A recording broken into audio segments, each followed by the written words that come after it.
Hello, my name is Dr. Lane Weaver. I'm the trombone instructor at Utah State University, where I am also one of the band directors. Thank you for taking a few minutes to review these tips on preparing your UMEA All-State audition. I hope they provide some helpful insights to aid your preparation process. Here are some general preparation suggestions to keep in mind. First, make a plan for your preparation. An audition is not something you can cram for. Make calendar goals that provide a framework to guide your preparation. For example, you may set up weekly goals for how many measures you want to learn at a time, or how much you might want to increase your tempo as the audition approaches. Let your plan guide you to being ready to go a week or so before the audition. This will help you make the best and most confident recordings you can. I would suggest biting off small chunks, perhaps 2 to 4 measures at a time, and learning the passages slowly with a lot of correct repetition. Start practicing at whatever tempo allows you to play things correctly as soon as possible. Also, use a metronome. There are a few tendencies in these excerpts where natural hesitation will emerge. A metronome will help keep your pulse honest. I would further suggest using a drone to help support your pitch accuracy. A drone is a long, sustained tone, most often on the tonic or first note of the scale or key in question. Drones can easily be found online and will provide a great baseline for tuning each interval you play. Be sure you tune to the drone before you practice. An electronic tuner or tuning app on a phone can also settle your pitch as well. Finally, make sure your instrument is working well. It is critical that your slide is free from hindrance, your tuning slides can be adjusted, and your trigger mechanism, if you have one, moves freely and easily. You do not want your equipment holding you back. Let's take a look at the first excerpt. We're told the tempo is andante at quarter note equals 84, and the style is appassionato, which means to play passionately and gives you some opportunities to interpret the direction and shape of each line. We also note quite a bit of slurring and some dynamic guidance.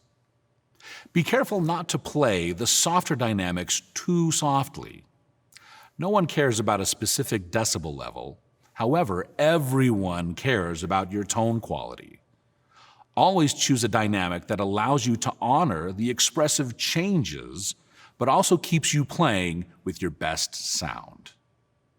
Before you start, you will want to be subdividing triplets in your head. Setting up these triplets mentally is especially important in the measures where the first subdivision of the triplet is tied to the preceding quarter note. Most players have a natural tendency to be late off of tied subdivisions. I would suggest implying a slight crescendo on the quarter notes tied to these triplet figures and then leaning into the tied triplet note. There are 2 reasons for this. 1, it ensures your musical line or expression moves forward, and 2, it helps you feel the pulse of the tied triplet note tangibly. This will help ensure you are not late playing the rest of the triplet. Sometimes we think in order to play in a smooth legato style, our slide needs to move in kind of an elastic or pliable motion. This is actually opposite of what needs to happen. For our notes on trombone to be smooth and connected, we need to minimize the time between positions. A fast, accurate slide where you're imagining either being in one position or another will aid your legato. If your slide gets caught between positions, you will have smears in your slurring, and we definitely don't want that. It can feel counterintuitive, but it works. Finally, plan your breathing, honor the printed dynamics, and be sure you give the last note of each phrase full value. Let's hear this excerpt performed on tenor trombone by Nicholas Welch. Nick is a senior at USU with a double major in trombone performance and technology systems. He was one of our most recent winners of the USU Symphony Orchestra Concerto Competition. Nick is from Palmer Lake, Colorado.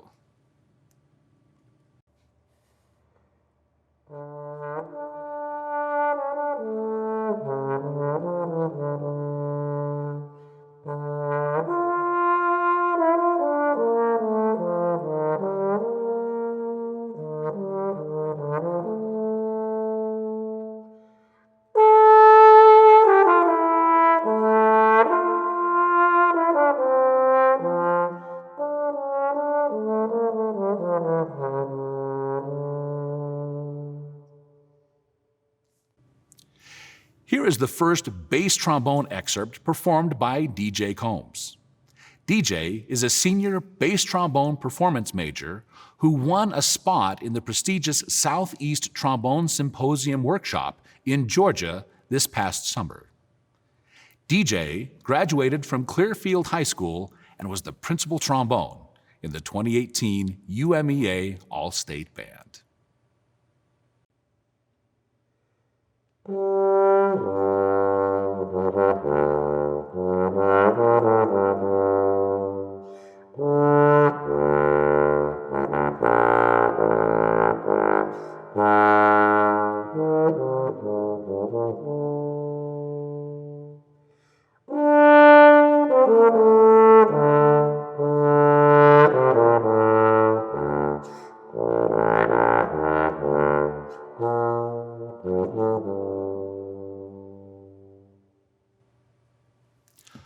On to the second excerpt, which extends into the A ending.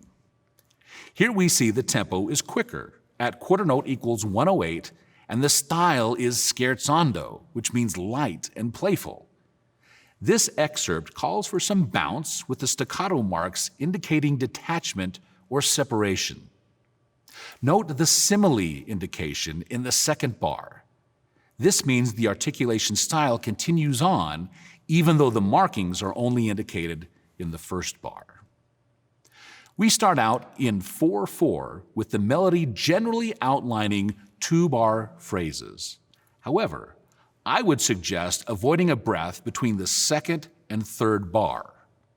Playing the first 4 bars together as one phrase will help you sound like a more mature player.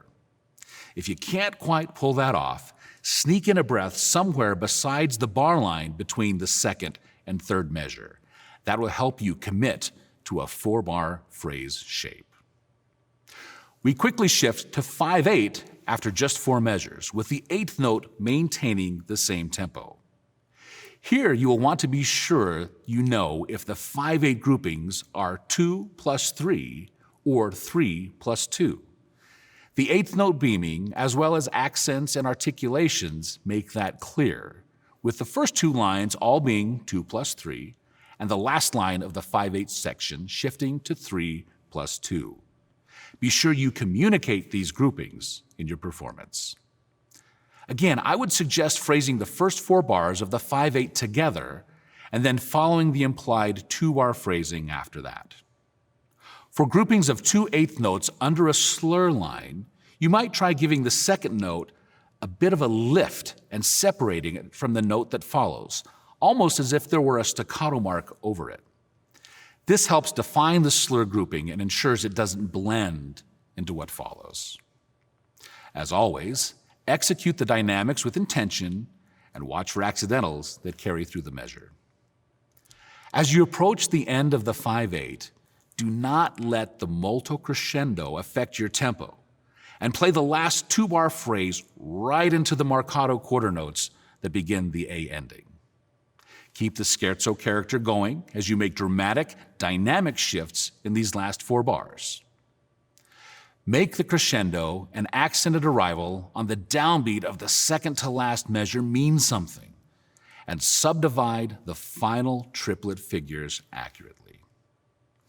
Finally, avoid cutting the last quarter note short.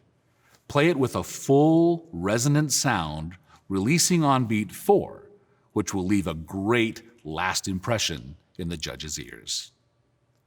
Once again, on tenor trombone, here is Nick Welch.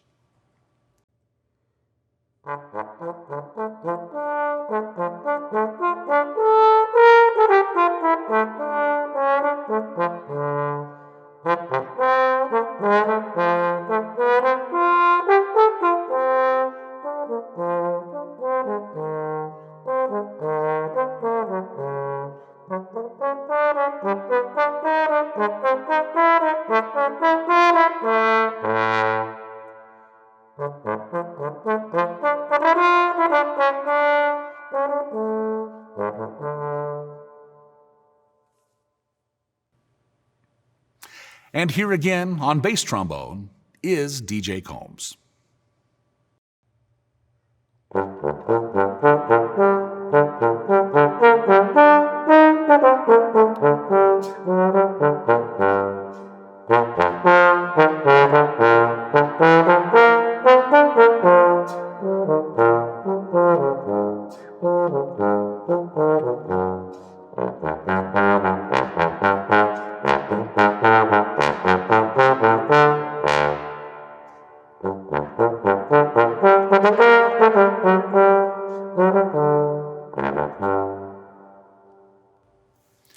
As you prepare, do the things that will set your performance apart from others, whether that's being disciplined in your practicing, paying attention to the details, using a metronome, or a drone to solidify your pulse and intonation.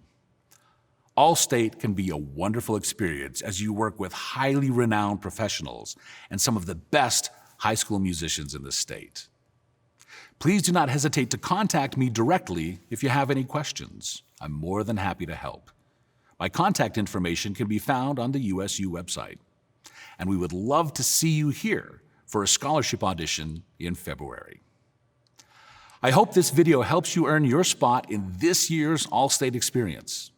Good luck, and keep making music.